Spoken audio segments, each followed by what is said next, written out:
Oi, Eduarda. Oi, Guilherme. Não tinha dado oi para vocês, né?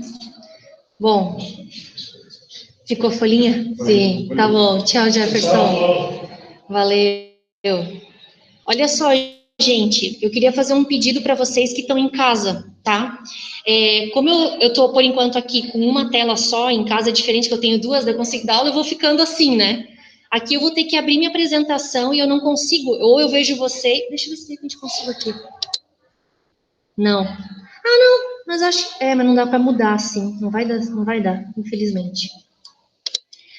Então, assim, ou eu olho para vocês, e daí eu não vejo a apresentação, não consigo ir adiante, entendeu? Então, por hora, vocês, qualquer coisa, abram o microfone, se vocês têm dúvida. Pode ser? Ou daí vocês escrevam no chat, que daí vai dar um pique. Daí eu olho também no chat. Pode ser? Então tá. Então, aqui já está gravando, então eu vou lá para a apresentação, qualquer coisa vocês chamam. Bom, gente, então, nossa primeira aula hoje de criminologia, né? Deixa eu chegar um pouquinho mais para cá, senão a Luana nem me enxerga aqui, né? Eu trouxe essa aula ela parece ser bastante longa, né? Tem 51 slides ali, meu Deus do céu. A gente vai ficar todo esse tempo hoje falando disso? Não. Fiquem tranquilos que a disciplina de criminologia a gente vai trabalhando, às vezes acaba numa aula, continua a matéria na outra. Quanto a isso, fiquem bem sossegados, tá? Eu só fiz no material total essa aula 1 de criminologia, mas eu acredito que a gente possa levar até 3 aulas para finalizar esse conteúdo. Tu conseguiu acessar, Luana? Conseguiu? Tá. Beleza. Então eu já estou ali no segundo quadro, tá? Então, assim, normalmente a gente sempre começa a aula de criminologia tentando diferenciar, né, colocando quais que são as diferenças entre criminologia, direito penal, que vocês viram mais para o início do curso, né, parte geral, parte especial, viram processo penal já, acredito, ou ainda estão vendo, dependendo do semestre que vocês estão, e política criminal. Tá, mas a gente não tem aula de política criminal. Não, realmente vocês não têm. Mas eu tenho certeza absoluta que no decorrer do curso, vocês foram trabalhando com os professores e professoras, principalmente professores, né, no direito penal. Aqui na faculdade a gente tem bem poucas professoras mulheres, acho que eu talvez seja a única, que vão trabalhando, então, temáticas relacionadas à política criminal. Bom, deixa eu só dar uma verificada aqui com vocês que estão em casa. Foi para o segundo slide, só para saber se está indo normal. Então tá, beleza, não vou ficar enchendo o saco de vocês não, tá? Bom, o direito penal, gente, só para a gente relembrar, né? Vai analisar aqueles fatos humanos indesejados, aqueles fatos que a gente considera como desvio, mas que é um desvio que está tipificado na lei, certo? E, além disso, são fatos indesejados, né, que estão ali tipificados na lei e que, por isso, são considerados crime ou contravenção penal. E, por isso, tem uma certa pena, né? Enquanto que a criminologia, a gente vai ser uma ciência empírica. O que vocês entendem por empirismo, gente? Empirismo é experiência, sabe? É a experiência do pesquisador. É o pesquisador que vai experimentando, fazendo pesquisa, avaliando situações, comparando lugares e vai publicando, né, e verificando questões relacionadas a crime, ao criminoso, à vítima e ao comportamento da sociedade, tá? Diferente da política criminal. A política criminal ela não é uma ciência propriamente dita. Ela faz parte do guarda-chuva da ciência penal ou ciência criminal, assim como o direito penal, a criminologia e a política criminal, mas ela não é uma ciência propriamente dita, né? E ela vai tentar trabalhar estratégias e meios para controlar socialmente a criminalidade. Vamos a alguns exemplos, né? E as ocupações de cada uma dessas ciências. No direito penal, a gente vai pensar o crime enquanto norma, né? Lembra daquelas aulinhas lá dos primeiros semestres? O que o professor trazia? O Código Penal, certo? Vadimécum, processo penal. Tudo que se falava normalmente a respeito de crime é o que está na norma, né? Tudo bem, às vezes a gente pensava, não, mas isso aqui é crime impossível, não, isso aqui não dá para configurar como crime, isso é um fato, de repente, que vai resolver lá no cível, tá? Ou na esfera administrativa, ok. Mas o direito penal, de forma geral, genérica, vai trabalhar, então, com crime no aspecto normativo. Por exemplo, vai definir que é crime uma lesão que acontece dentro do âmbito doméstico familiar. Né? A gente tem a lei aí, Maria da Penha, para definir isso. A gente já tinha a lesão corporal considerada lá no Código Penal desde a década de 40, certo? Mas, com a vinda da Lei Maria da Penha, 11.304, 403, agora eu já não vou lembrar de cor, mas de 2006, a gente tem que a lesão que acontece dentro de casa, não tem mais aquela regra, briga de marido e mulher não se mete colher. Não, se mete sim, né? Não dá para ser isso uma coisa normatizada. A gente tem que alterar essa situação e isso é problemático. Então, se acontece algo dentro de casa, e principalmente com os vulneráveis, que pela lei se considera a mulher de forma geral, mas a gente amplia isso, obviamente, para filhos menores de idade, para idosos, e aí a gente vai ter o ECA e o idoso, o Estatuto do Idoso para dizer isso. Então, a gente tem essa situação para definir, sim, como crime. Na criminologia, a gente vai se ocupar... Deixa eu só tirar essa redinha aqui que ajuda a respirar, mas que não tá legal. Ela é bem boa, que daí respira para cima, sabe? Mas não tá legal. Na criminologia, a gente vai estudar o crime enquanto um fato. E, normalmente, um fato social ou cultural. Então, vou dar um exemplo. Aqui no Brasil, a gente não pode ter uma pena... no sentido de, depois de ter um processo, em que inflinja dor. A gente sabe que a penitenciária não é aquela maravilha toda, né? Mas, teoricamente, a pena, ela é só privativa de liberdade. Ela não pode prever dor, sofrimento para o apenado. Lá em alguns países do Oriente, quando uma mulher, por exemplo, comete um crime, sei lá, de traição, de qualquer coisa muito doida assim, né, gente? Você já deve ter visto sobre isso. Apedrejada, enterrada viva. Isso, exatamente, Luana. A Luana falou pena de morte. Exato. Então, assim, para a criminologia, a gente vai trabalhar a questão do crime exatamente como um fato. Em determinadas culturas, a gente não aceita a pena de morte. Em outras, aceita. Ou aceita, por exemplo, penas que gerem sofrimento para as pessoas, né? Então, aqui, em comparação com a questão da violência doméstica que eu falei do direito penal, a criminologia vai estudar a violência doméstica se perguntando, mas escuta, quais são os fatores que contribuíram para que essa violência acontecesse nesse lar? Vamos estudar isso. Quem que é esse agressor? É um homem? É um adolescente? É a mulher? Será que é a mulher que está violentando, de repente, as crianças? Enfim, gente, aí é violência doméstica familiar generalizada. E aí a gente vai estudar os fatores, né? Por isso, então, os fatores que levam a cometer o crime, mas a gente vai também estudar, né, o crime como fato, né? Diferente de estudar apenas como uma norma. E a política criminal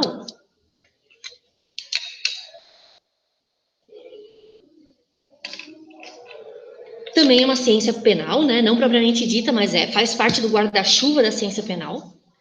Mas vai tentar buscar meios de fazer um certo controle. Vai buscar estratégias para evitar o grande índice de criminalidade. Então, a política criminal vai se ocupar do crime enquanto valor. Então, o que a gente vai ver sempre na política criminal, sabe o que é, gente? Aquelas estatísticas, né? Vocês não veem, às vezes, naqueles relatórios de violência, Atlas da Violência, que é publicado quase todo ano. Com certeza você já deve ter ouvido falar disso.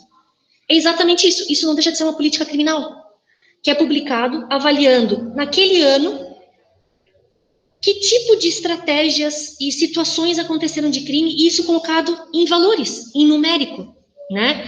É claro que, ao mesmo tempo que tem as estatísticas simplesmente para avaliar, vai ter o outro lado da política criminal, que é a da ação.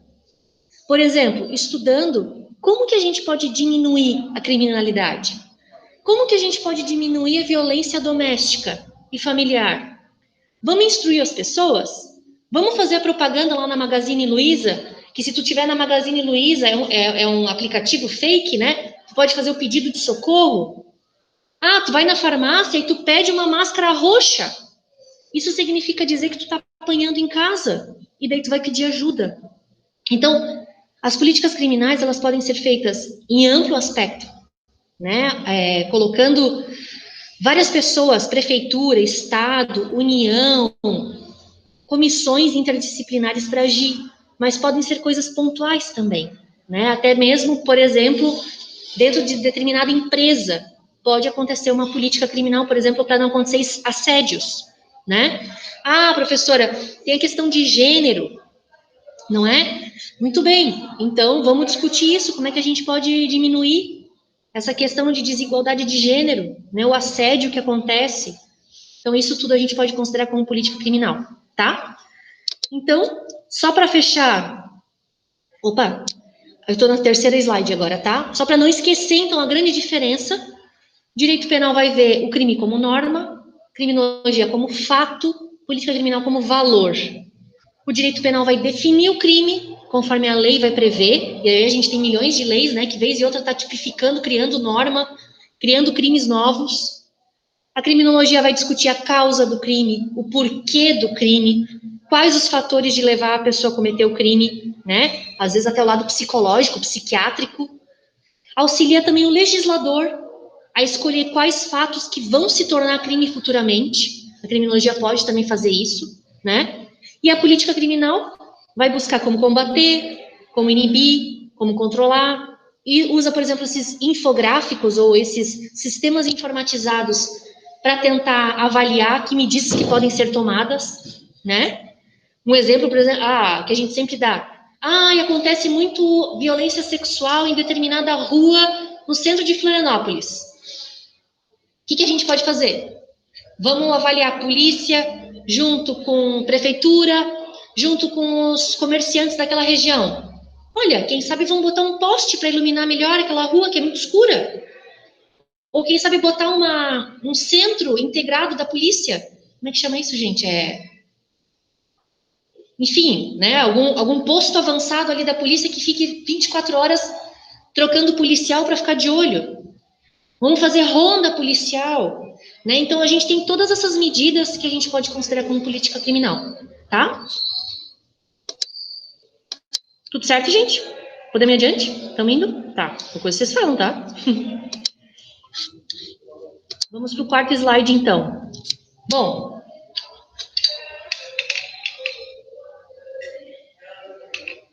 o direito penal vai estabelecer as normas de conduta e vai combinar, então, essas sanções para tentar buscar uma prevenção e uma reprovação dessas infrações penais.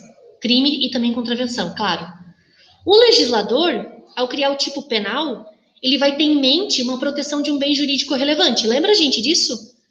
Toda vez que a gente vai estudar direito penal, sempre se coloca assim, tá, vamos lá ver no capítulo, qual que é o bem jurídico que está sendo tutelado? A vida, dignidade sexual, saúde pública, aí a gente vai ver qual que é o bem jurídico, sempre, né? O legislador, quando vai criar um tipo penal, ele sempre vai ter que ter em mente qual que é o bem jurídico tutelado, né? Cuja lesão pode vir a causar alguma desarmonia social. Bom, ok, direito penal tá pacífico, tá tranquilo. E a criminologia? Criminologia, ela tem várias vertentes, várias teorias, várias escolas, e a gente vai ver isso durante o semestre. Mas um dos pontos interessantes, sob o ponto de vista punitivista, tá? Eu não estou falando aqui num aspecto crítico, eu estou falando num aspecto realmente de buscar mais punição. Vai ajudar ao legislador, quando necessário, criar novos tipos penais. Ou também a começar a pensar, bom, será que realmente a gente precisa continuar com esse tipo penal sendo considerado como crime? Será? Por exemplo, jogo do bicho, gente. O jogo do bicho é considerado uma contravenção penal, certo? Beleza. Mas se tu passa em qualquer lugar no centro de Floripa, ou em qualquer cidadezinha que for, pode ser uma cidade pequena, média, grande, a gente não acaba enxergando isso, vendo com naturalidade? Então, o que acontece nesses casos? Deixa de ser crime? Deixa de ser contravenção penal? Não. Continua sendo. Ainda está no código, ainda está na lei. No entanto, a sociedade, aos poucos, vai dando um comportamento mais menos com esse olhar de criminalização. E isso acaba sendo quase que algo normal. Ah, é comum. Não, tá tudo certo. Tem lá o cara que cuida da questão do jogo do bicho. E é visto isso, às vezes, com uma certa tranquilidade. É claro que pode chegar num momento desse tipo penal ser considerado um fato simplesmente social e não mais criminalizado. Eu estou tentando lembrar, gente, da palavra para isso. Deixar de ser criminalizado, tem uma expressão, Luana, me ajuda, tu que está aqui. É a criminalização, mas é descriminalização. É bobo, né? Tá ali na cara, mas enfim.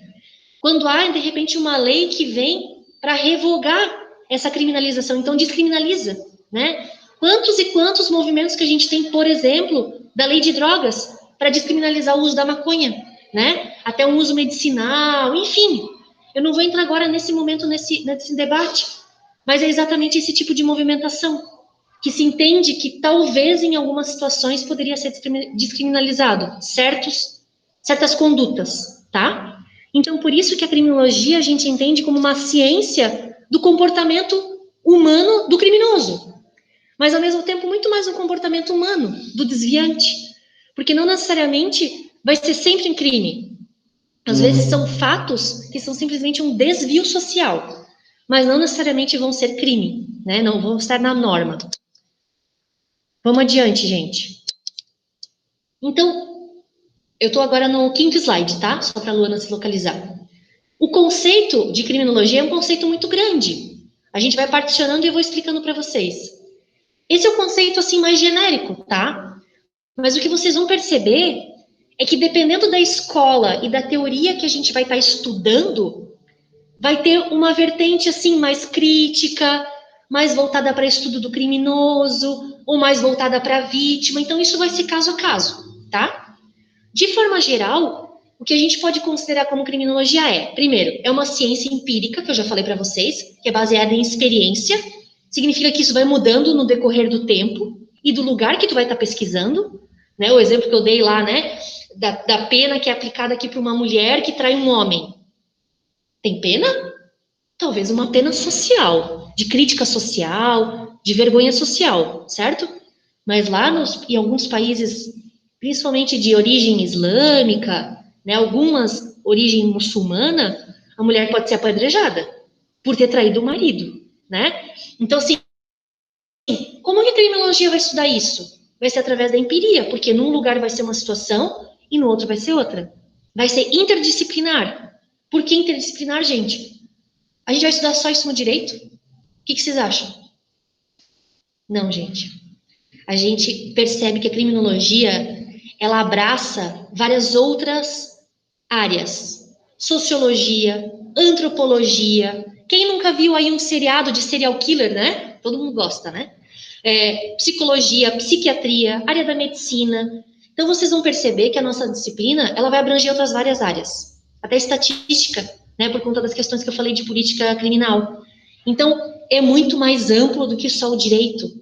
O direito não consegue dar conta da quantidade de situações e teorias que abrangem a criminologia, tá? Então, quando a gente diz assim, ele é criminólogo, né? Não é criminologista, tá? É criminólogo que a gente chama. Se significa que ele é criminólogo, muito provavelmente ele estuda outras questões sociológicas, antropológicas, né? Até mesmo filosóficas em algumas questões, né? Psicologia, psiquiatria, então vai tudo nesse sentido. Então, essa ciência empírica interdisciplinar, que vai estudar o crime, a pessoa do infrator, a vítima e o controle social que é feito em cima desse comportamento delitivo. O controle social, gente, não é só a polícia, não é só a justiça criminal, não é o promotor de justiça, tá? É muito mais do que isso. O controle social, eu vou dar um exemplo bem esdrúxulo, tá? Vamos supor que a Luana, que está aqui presencialmente na sala, ela tenha vindo de biquíni hoje para a sala e a sala tivesse cheia. Podem ter certeza, apesar de nós morarmos em Floripa, que é uma cidade de praia, todo mundo ia dizer assim, meu Deus, o que aconteceu com essa menina? Por que ela está de biquíni? É um controle social, entende? Mesmo sendo um lugar de praia, que teoricamente falando, não haveria problema nenhum se ela anda na areia da praia de biquíni, ninguém ia olhar estranho para ela. Mas numa sala de aula, ia ter um controle, ia ter o julgamento, ia ter a crítica. Ou, no mínimo, aquele olhar meio torto. Meu Deus, o que essa guria está fazendo de biquíni em sala de aula? Né? Então, e ela cometeu algum crime? Talvez um traje, né? Um traje público, talvez uma exposição, lá, alguma contravenção penal. Mas, a princípio, não existe nenhuma lei que proíba ela andar de biquíni por onde ela bem quiser. Mas, claro, a gente sabe que existem algumas contravenções penais bem das antigas que talvez poderia ser delimitado dentro da atitude dela, né? Mas então, por isso que o controle social vai ser algo que a gente vai bater aqui muito em sala, né, nas nossas aulas, porque não é só a parte da justiça criminal. É um controle que é feito mesmo pelos nossos pares, pela nossa família, pelos nossos amigos, pela igreja que tu frequenta, entende? Pode falar, Juan.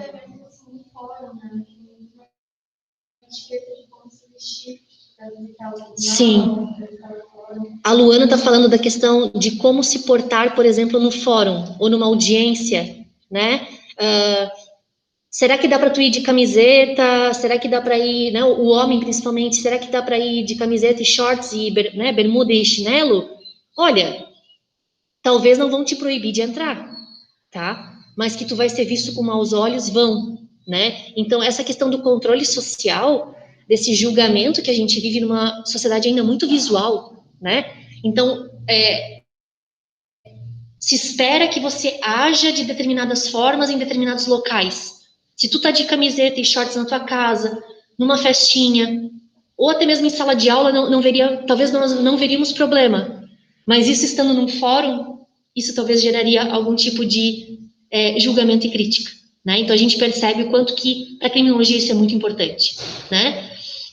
Então, continuando, é importante ainda, gente, que a criminologia traga, né, informações válidas, que possam ser contrastadas. O que eu quero dizer com isso? Tu faz a pesquisa no local, em determinado período. Daqui a 10 anos, se eu quiser refazer essa mesma pesquisa, eu consigo. Então, a informação continua válida. Pode ser que o resultado seja diferente, mas toda a pesquisa e a montagem, ela é possível, né? Então, eu posso contrastar essa pesquisa em determinado outro local. Por exemplo, fazendo uma pesquisa de como que é o tratamento das pessoas trans que estão hoje numa penitenciária. Se fizesse essa pesquisa talvez há 10, 20 anos atrás, a gente ia dizer, bom, as mulheres trans que nasceram biologicamente, eu estou botando muitas aspas aqui, né, gente, como homem, mas hoje se auto-identificam como mulheres, então por isso mulheres trans, ficavam nas celas de homens. Hoje isso já é flexibilizado, em muitos casos. Isso já mudou muito. Então, uma pesquisa que eu fizesse lá atrás, ela continuaria válida para avaliar. Muito provavelmente, ainda as mulheres trans sofrem muito hoje em dia, quando estão presas. Mas talvez hoje elas já conseguem ficar, pelo menos, dentro do compartimento, né, do departamento feminino, o que já pode ser considerado como um avanço. Entende o que eu quero dizer? Então, são pesquisas idênticas, mas a informação que você vai ter vai ser completamente diferente, acredito eu, né? Além disso, gente, trabalhar sobre como que surgiu o crime, qual que foi a dinâmica do crime e as variáveis. Entra muitas vezes na questão psiquiátrica, psicológica, né? Do tipo assim, o criminoso teve uma crueldade, né? Como que foi o esquema? Será que foi um grupo de pessoas? Então, foi uma organização criminosa? Então, qual que foi a ação de cada um deles? Então, estudar isso mais a fundo do que simplesmente determinar. Eles fizeram isso, tipo penal tal, pena tal, ponto. Não, é realmente debater isso, né? Então, e contemplando isso tudo que eu falei até aqui, tanto como um problema individual, então avaliar ali cada pessoa como um indivíduo único, com toda a sua trajetória de família, de passado, de traumas, né, isso, de problemas, e de vitórias e sucessos, como também o problema social, do tipo, bom, aqui em Florianópolis a gente tem, né, principalmente duas facções criminosas, que vez e outra, eu digo grande Florianópolis, né, vez e outras, se matam tudo, violência generalizada. Isso é uma coisa pontual de Santa Catarina. Pode ser que no Rio Grande do Sul a gente tenha outras facções, São Paulo, outras, e assim por diante. Então, são realidades diferentes. E por que teve essa briga de facção?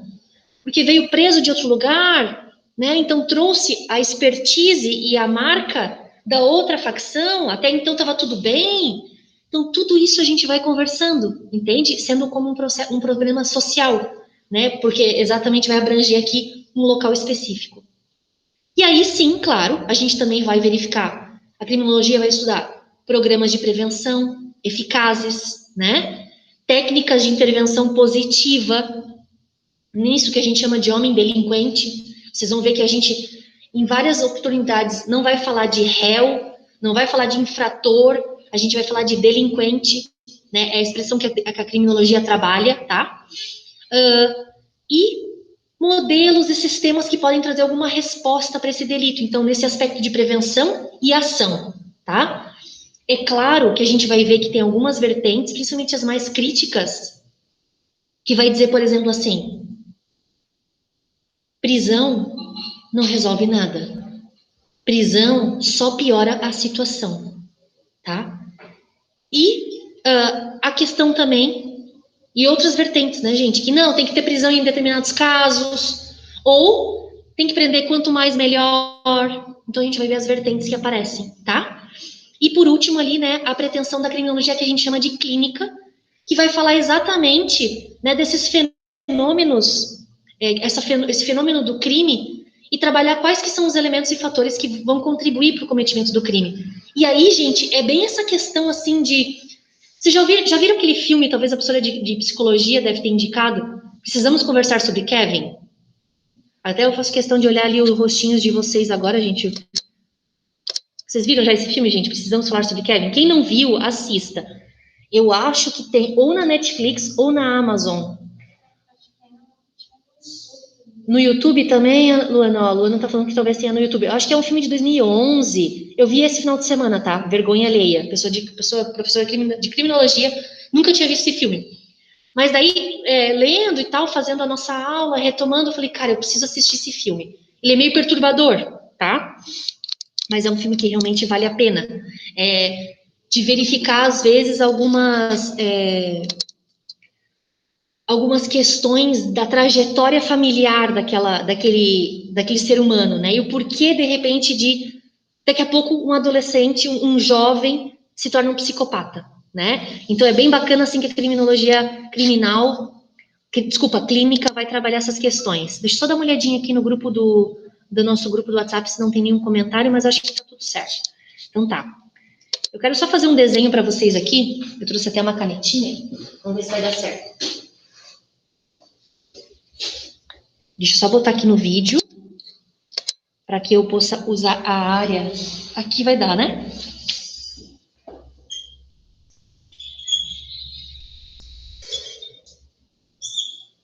Consegue enxergar? Vermelho não tá muito bom, né? Deixa eu botar outra cor. Ixi, outra cor aqui é outra cor também vermelha. Bom, o que eu fiz aqui, gente, ó, é um círculo, tá? Em cima do círculo tem um quadradinho. E em cima do círculo, do quadradinho, dá pra ver mais ou menos, né? Tem tipo um passarinho, tá? Vou explicar para vocês o que é essa analogia aqui figurativa. Dentro desse círculo está o nosso mundo atual. Nosso mundo caótico que a gente vive hoje em dia. Claro que tem coisas muito boas, óbvio. Mas a gente vive num mundo caótico. Um mundo, muitas das vezes, que está assim, né? Polarizado, né? Dividido. Esquerda, direita, partido tal, religião não sei o que lá, vegano, como carne, várias questões, né? Aquele quadradinho lá sou eu. E eu quero convidar cada um de vocês aqui, quem está vendo ao vivo de casa, a Luana que está aqui presencial, e depois quem for ver gravado, para estar ali junto com a gente, comigo, nesse quadrado. Por quê? A gente está em cima de todo esse caos, pelo menos na disciplina de criminologia. Por quê? Porque eu quero que vocês tenham os olhos abertos, a mente aberta, para estudar várias vertentes e verificar o quanto que há mais de 400 anos se estuda sobre crime e a quantidade de vertentes e teorias que a gente vai ter. Então eu quero convidar vocês para ir lá em cima. Aquele passarinho é uma águia. Por isso que eu faço a metáfora, ou a analogia. Sabe o voo da águia? Ela vai lá em cima, né? Ela fica lá em cima, voando, sobrevoando, vendo os prédios, as pessoas, os animais. De vez em quando ele vai, desce, se posiciona, entre aspas aqui, né? Mas normalmente ele fica lá em cima, vendo tudo de cima. Então é isso que eu quero que vocês façam junto comigo. É um movimento de a gente voar lá em cima. Parece meio assim, ai, que viagem, né, professora? Nada a ver. Mas é porque se a gente entra para uma aula como criminologia, que a gente vai discutir temas tão polêmicos, se a gente vem já completamente fechado, sem aceitar nem mesmo ouvir outras questões, fica muito difícil. Então, o legal, eu já falei, o Guilherme sabe do que eu tô falando, né, Guilherme? Eu já falei várias vezes isso pra ti. O legal da criminologia é a gente abrir a nossa mente para escutar várias vertentes. E aos poucos ir dizendo, olha, isso eu concordo. Isso eu não aceito de maneira nenhuma. Aí é quando a águia desce. Olha, isso eu não sei, ainda não sei decidir. E aos poucos você vai pensando. Quando a gente chegar no final da nossa disciplina, vocês vão ter um pouco mais de maturidade. Não estou dizendo que vocês são imaturos, não entendam como uma crítica, não é nada nesse sentido. Mas vocês vão ter maturidade nesse ponto, nesse quesito, para dizer: olha, vi todas essas teorias, analisei toda essa galera aí que a professora falou, que a gente vai falar de muita gente, desde Aristóteles, Platão e tal, tal, tal. E hoje o que eu posso dizer é o seguinte: eu entendo isso, isso para mim não serve. E aí a gente vai construindo. E eu percebo que o legal da disciplina de criminologia é exatamente isso, quando os alunos vêm com a mente aberta, né, que a gente percebe que o nosso mundo está muito assim, dividido. Né, eu estou fechado e eu não penso diferente disso. Tipo aquele cavalo assim que vai andando na rua, né? Odeio ver isso, gente. Me dá uma dor. Oi? É, isso. Eu não gosto dessa expressão, tá, Luana? A Luana falou assim, é muito 880. Você sabe de onde que surgiu essa expressão 880? Então tá, curiosidades da professora Cristiane. Curiosidades verdadeiras. Quando Hitler, na Alemanha nazista, estava para invadir um certo país, eu não vou lembrar agora qual que é, ele falou, né, através do ministro lá da defesa, tal, e da propaganda, que era o Goebbels, né, ele falou assim, ó, estuprem e depois, em alguns casos, matem todas as mulheres de 8 a 80. E a gente usa isso, às vezes, num aspecto bom, né, tipo assim, tu é muito 880, falando assim, com tranquilidade. Mas depois que eu aprendi isso, numa aula de história, eu nunca mais falei. Porque para mim sempre me vem essa memória do 880 de estuprar todas as mulheres. E depois disso, né, do regime nazista e toda a situação do nazismo, houve um nascimento em massa gigantesco por conta dessa questão desses estupros generalizados. E claro, obviamente, muita morte, né? Mas o tipo que ele queria dizer é, não deixa ninguém viver, né? Óbvio. Mas ficou e até hoje a gente leva ainda essa expressão, né? É muito 880, uma coisa ou outra.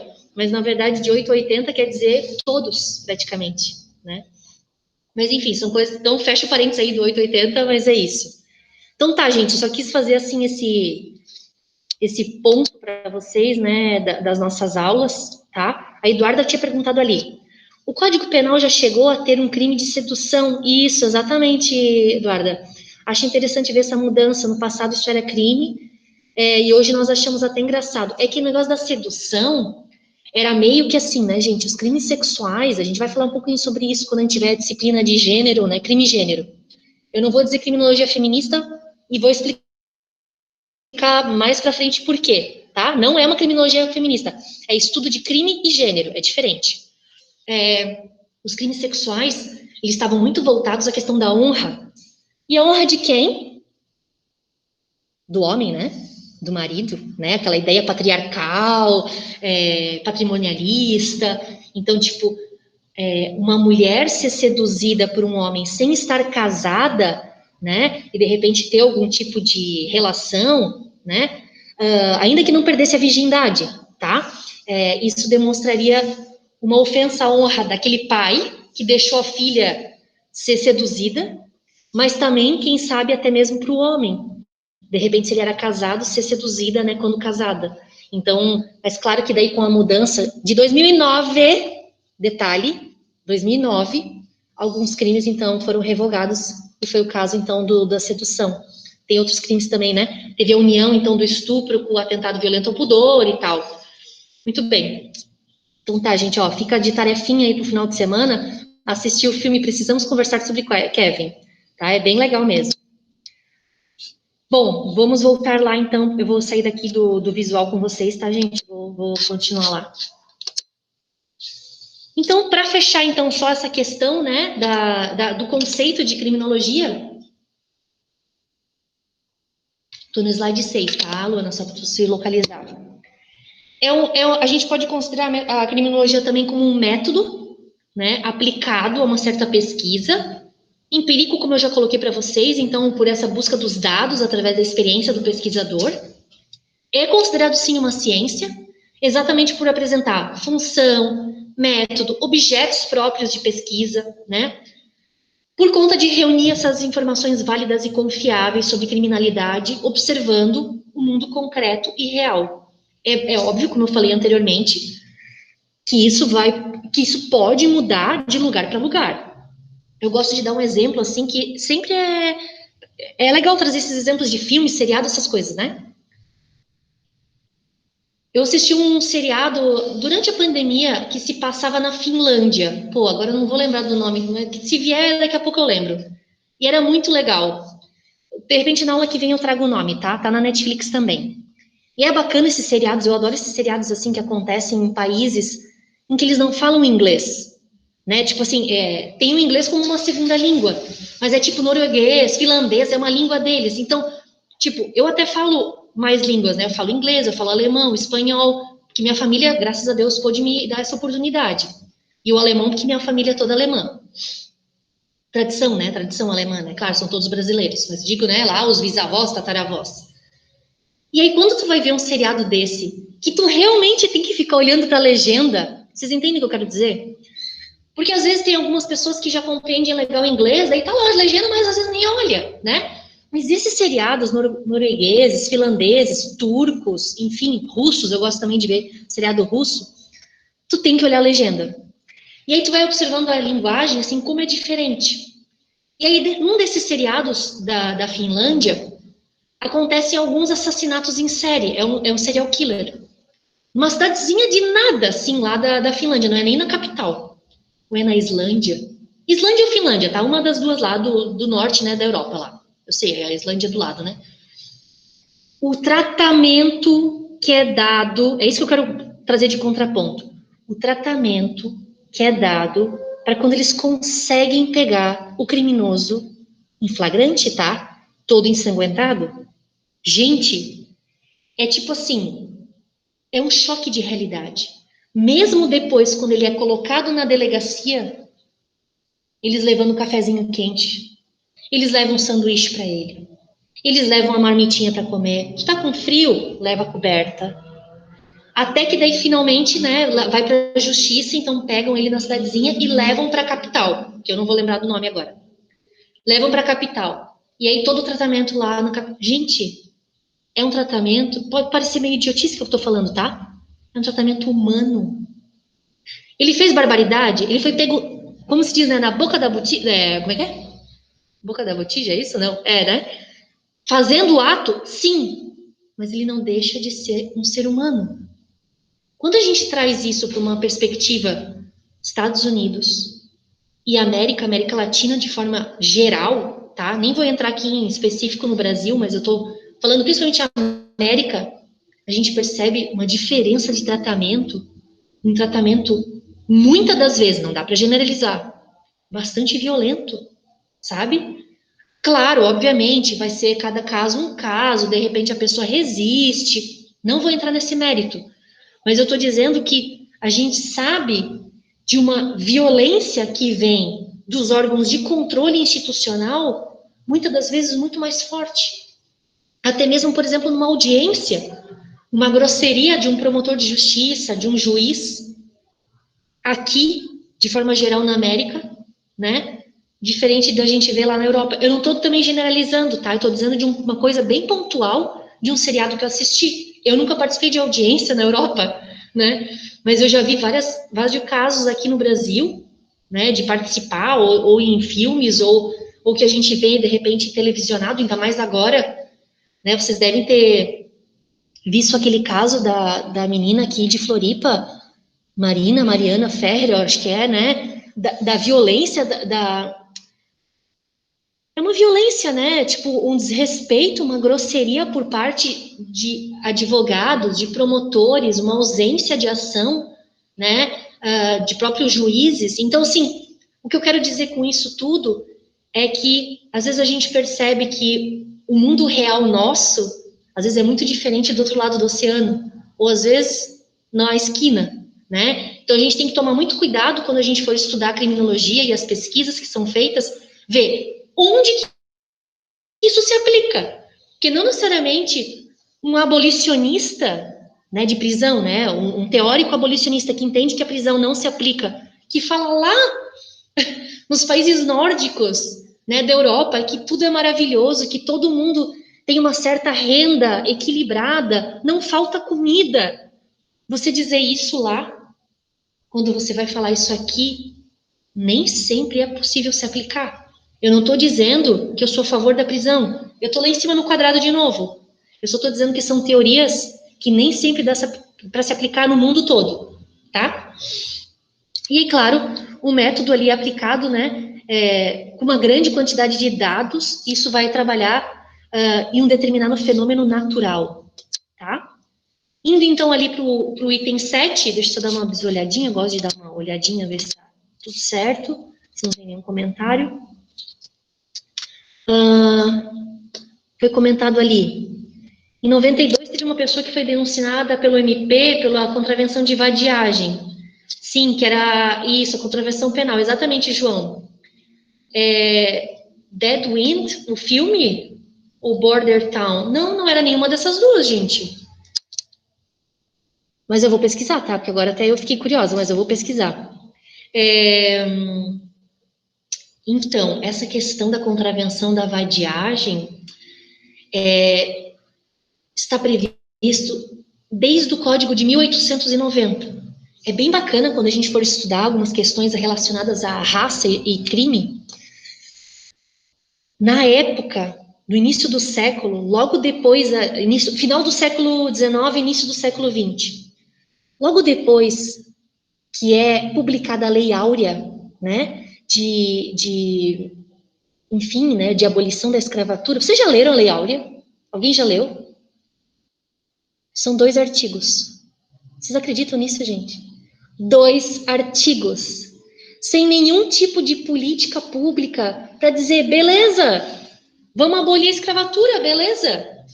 Mas toda a estrutura administrativa empresarial daquela época, estrutural, de infraestrutura, era em cima de um sistema escravocrata. E aí, do nada, tu liberta as pessoas, e aí? E aí tu não tem casa para essas pessoas, tu não tem... eu vou brincar aqui, tá? Tu não tem uma Bolsa Família para ajudar os mais miseráveis. Tô fazendo uma brincadeira só para, né? É o nosso tempo, mas da época. Essas pessoas ficaram completamente desguardadas, desguarnecidas de qualquer apoio público, né?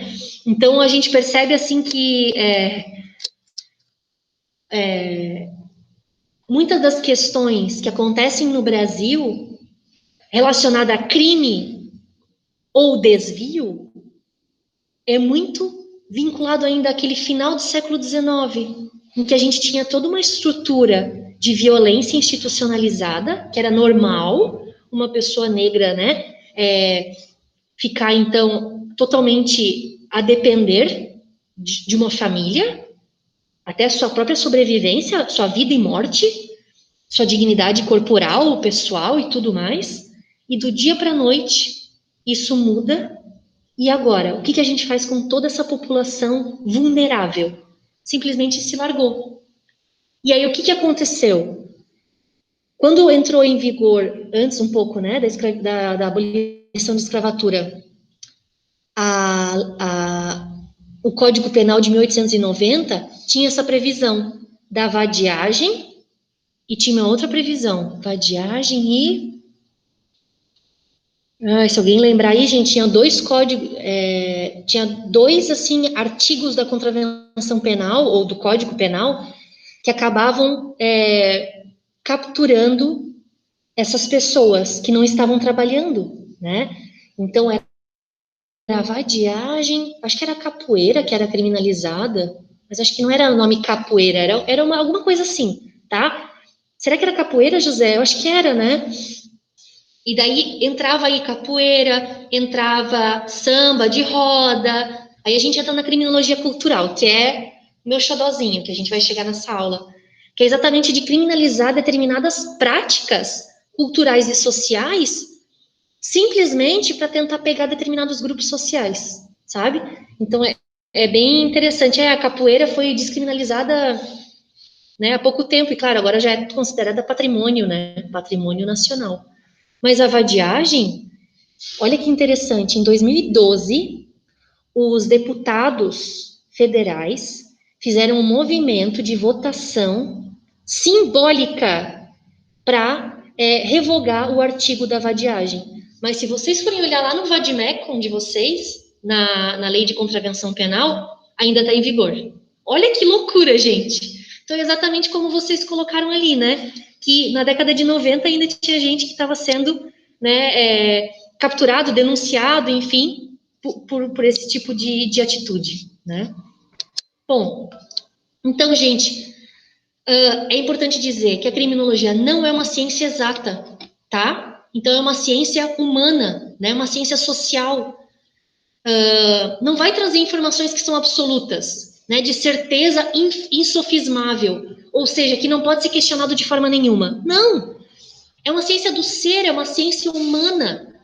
As informações são parciais, são fragmentadas, são provisórias. Então, hoje pode ser uma realidade.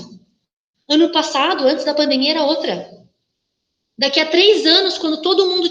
Aí eu tô falando, tá? Daqui a 3 anos, quando eu acho que todo brasileiro vai estar vacinado, que eu acho que vai demorar uns 2 a 3 anos para todo mundo ser vacinado, mas isso eu tô colocando aqui, não sei, não é algo que eu tô jogando, porque, né, pela vagareza que a gente está na vacinação, talvez daqui a 2, 3 anos vai ser outra realidade estudada, né? Então, mas essas informações são compatíveis com determinada realidade, tá? Então, as informações dadas pela criminologia, elas nunca vão ser neutras, né? Mas vão contribuir para a compreensão de determinado delito, para determinado desvio, para determinada sociedade, para determinada situação. Por isso que é uma ciência humana, né? Tá bem? E aí, gente, deixa eu só ver uma coisinha aqui. A gente vai para o nosso último slide, tá? Eu gosto de parar nesse slide 8, para daí até, se for o caso, abrir um pouquinho depois, se vocês quiserem, né? O microfone de vocês, para vocês falarem o que vocês têm percepção do que a gente falou até aqui, tá? Então, sim, a minha pergunta é, botei ali o rapazinho ali, né, no caminho, vai para um lado ou vai para o outro? E aí a gente pergunta, quando uma pessoa comete o crime, ela tem um livre-arbítrio para escolher, olha, eu posso ou não cometer esse crime, eu escolho, eu tenho livre-arbítrio. Ou, será que existe em alguns casos uma certa pré-determinação? Gente, o que eu posso falar a princípio para vocês a respeito disso, e aí a gente continua isso na semana que vem, tá? Que começa a parte bem histórica da criminologia, mas que é legal para ter a base do que a gente está falando hoje, é que assim, é melhor nessas questões, nessas perguntas, fugir desse paradoxo. Se é livre-arbítrio, a pessoa pode escolher, ou se não, ela é pré-determinada para cometer crimes. Vou dar um exemplo.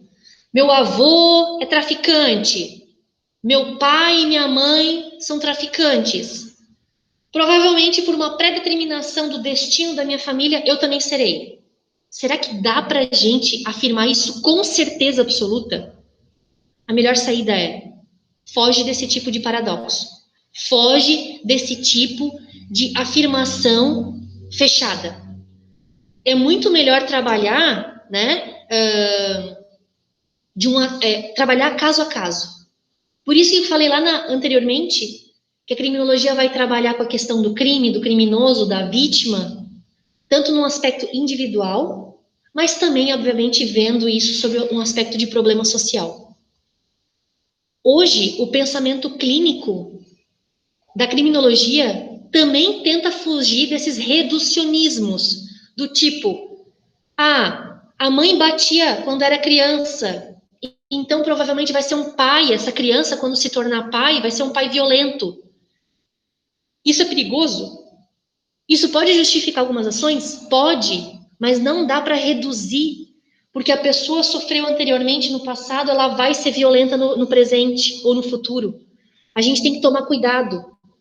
Esse tipo de pensamento, que a gente chama de um pensamento clínico, lá do Lombroso, vocês lembram do Lombroso? A gente vai entrar nele, né? Ou do Marquês de Beccaria, né? Isso já foi superado. A gente vai ver, a gente vai conversar, vamos trazer esses teóricos para ver como que eles pensavam. Mas todo esse pensamento reducionista, ele é perigoso, porque generaliza questões que a gente não pode generalizar. Do tipo, se a pessoa tem o lóbulo, né, da orelha grudado, tem tendência a ser algo. Se tem separado, não, daí é uma pessoa normal. Será que realmente dá para generalizar desse tipo de coisa? Que algo fisionômico, que algo físico, pode predispor a pessoa a cometer um crime? Entendem o que eu quero dizer? Então, é algo bastante perigoso e que a gente vai ver nas nossas próximas aulas. Eu vou parar aqui a apresentação, tá, gente? E nesse momento, eu queria perguntar para vocês, como é que foi, gente? Tudo certo? Deu para escutar bem? Agora mais uma avaliação mesmo da aula. Conseguiram compreender? Eu sei que é uma parte bem conceitual inicial, meio chatinha até, mas eu acho legal para a gente ter essa base para poder continuar. José, tu queria falar alguma coisa? Pode falar. Não, perfeito, perfeito. Dá para escutar 100%. Tá bom, beleza então, gente. Que bom. Luana também conseguiu? Tranquilo? Tá. Luana falou que também de boa. Eu vou ver para pegar uma caneta cor preta, né? Que às vezes eu gosto de fazer uns desenhinhos, que o vermelho eu acho que não fica muito bom, né? Mas acho que é isso. Então tá, gente. Então, assim, a aula a gente já termina agora. Em média, nossas aulas vão ter isso, tá? Entre uma hora e pouco. E eu vou ser bem sincera. É porque falar com isso daqui cansa demais. Cansa demais falar com a máscara. Tipo, eu uso óculos, eu nem tô usando óculos porque senão ia embaçar tudo, sabe? Ainda que eu tenho bem pouquinho problema, assim, miopia bem pouquinho. Mas então, assim, é mais por uma questão, assim, de dar uma folguinha aqui para prof, tá? É mais nesse sentido. A gente até poderia ir um pouquinho mais. Mas, em média, a nossa aula vai ser, sim, uma hora e 15, tá? A não ser que seja para fechar algum conteúdo. Mas, então, a princípio, é isso. Se ficar alguma dúvida, gente, sempre abram, né? Fiquem bem à vontade para a gente conversar. E como a nossa turma é bem pequena, eu já falei isso na aula a primeira, mas falo de novo, vocês podem vir no presencial, todos. Não precisa ter rodízio, tá? Só na nossa disciplina. Nas outras, daí vai ter que ver caso a caso, tá? Eu sei que tem turmas que são grandes, precisa, outras são turmas também pequenas, então tá tudo bem. Então tomem cuidado quanto a isso. Mas na nossa, se quiserem, fiquem à vontade para escolher. Mas não tem problema de vocês ficarem no remoto. Sempre vou estar gravando a aula, tá? Beleza, gente? Guilherme abriu a câmera aí, quer tirar alguma dúvida, Guilherme? Não? Opa. Não foi, professora, foi sem querer aqui, mas tudo Tá certo. bom. Então tá bom, gente. Então uma boa semana para vocês Calma, e a calma, gente calma. se vê semana que vem. Pode Eu falar. tenho. O que que é o conceito de ator situado, que estava no slide, mas eu não. Tá, é verdade, eu não pontuei, né? O ator situado é a pessoa individualmente onde ela vive. Então, todas as relações sociais que ela tem, qual que é o espaço que ela vive, qual é o trabalho dela. Então, situado é bem essa situação. Onde que ele está? Em que momento também, né? Temporal, tá? Beleza, gente? Então tá bom. Até semana que vem, então. Eu vou parar aqui a gravação. Depois de tarde eu já ponho a gravação.